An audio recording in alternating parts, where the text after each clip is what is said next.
Hello everyone, welcome to edition 8 of my shelving album videos. If you've seen the previous one or a few of them, you know it's about 700 albums I bought last year and didn't have time to make videos because I was buying them at such a fast-paced rate, and now in the process of reshelving them, and I'm making a series of videos to show them what I brought before they go on the shelf. So we're going to get rolling with this one. This is these Bob Dylan, these two Bob, or three, okay, Bob Dylan albums is mid 1970s classic masterpiece, Blood on the Tracks. A later album, Slow Train Coming, known as his Christian period, and a live album, Hard Rain. I had a friend on the vinyl community who had these as extras, and she offered them up to me and didn't even charge me, not even for the postage. I offered to pay for that. No, she just wanted me to have them, so that was extremely nice of her. And my Blood on the Tracks is old and played a million times, and this is in really good condition, so happy to have a replacement. These two Bob Dylan albums I found on my own, or earlier albums, The Other Side of Bob Dylan, and Bringing It All Back Home. I was lucky enough to find these two in mono, and they sound great, you know. The album cover has some issue for this one, particularly along the edges there, but the vinyl is great condition. They play great. I got these for $1 at a garage sale, and so very happy to have them.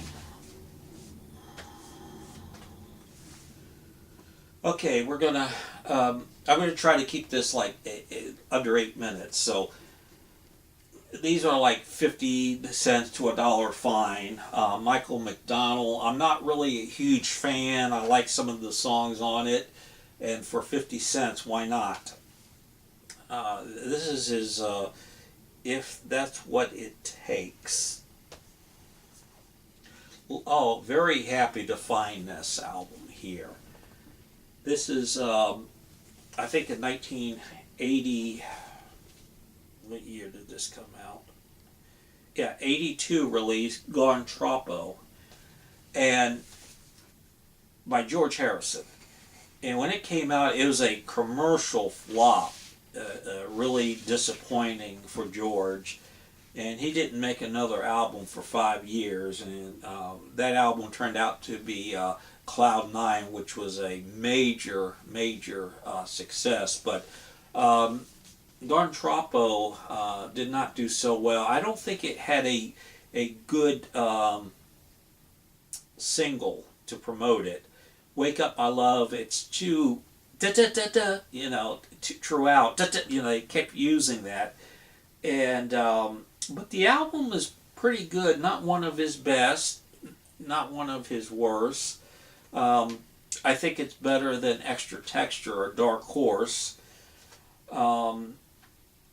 Not quite as good as 33 1/3 and his self-titled album.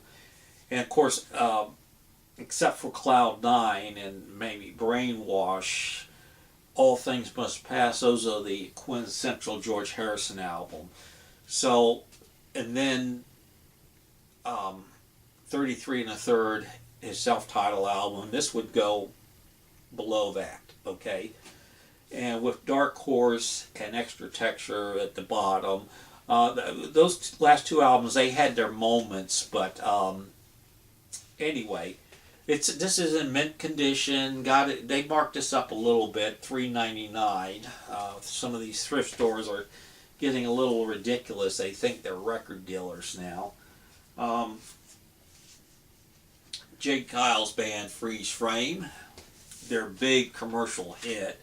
It had the hit song Freeze Frame and Centerfold, which went #1. So that was kind of a peak for them. Geils again, Sanctuary. This album's okay. It came out earlier than that one. I have to give it another spin to really get into it.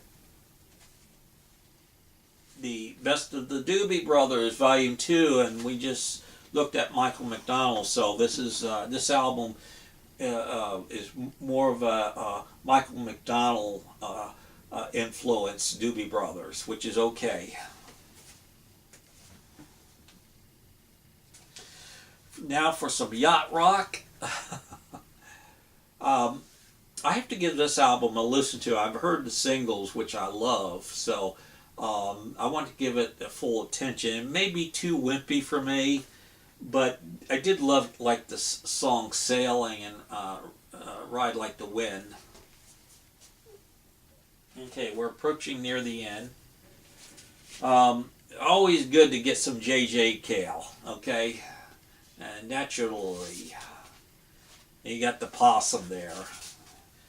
And this has the song Call Me the Breeze, which Leonard Skinner made famous, and Magnolia, another one of his famous songs. But I've always enjoyed Cale's albums because they're so laid back. They just put you in that peaceful state of mind. Okay, last album, next to last, Willie Alexandra and the Boom Boom Band.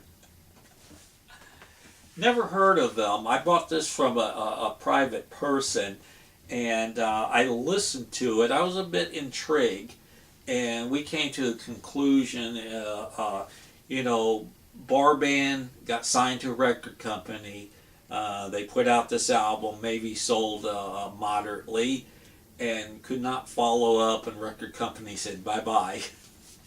One of those things, But it's a pretty good sounding album. I'm glad I got it. And lastly, I have another Doc Watson album in there, but this is Home Again. Doc Watson is a folk guitar god. The guy is extremely renowned as a folk musician, artist, and I always like his singing too. Doc just puts you in a peaceful state of mind. So it's on Vanguard, and the vinyl's in pretty good condition. So those are my finds. We just getting on to 8 minutes here, so I'm going to close this video, and be sure to watch more of this reshelving series. Thank you very much. Have a good day, and I want to wish everyone well. Bye-bye.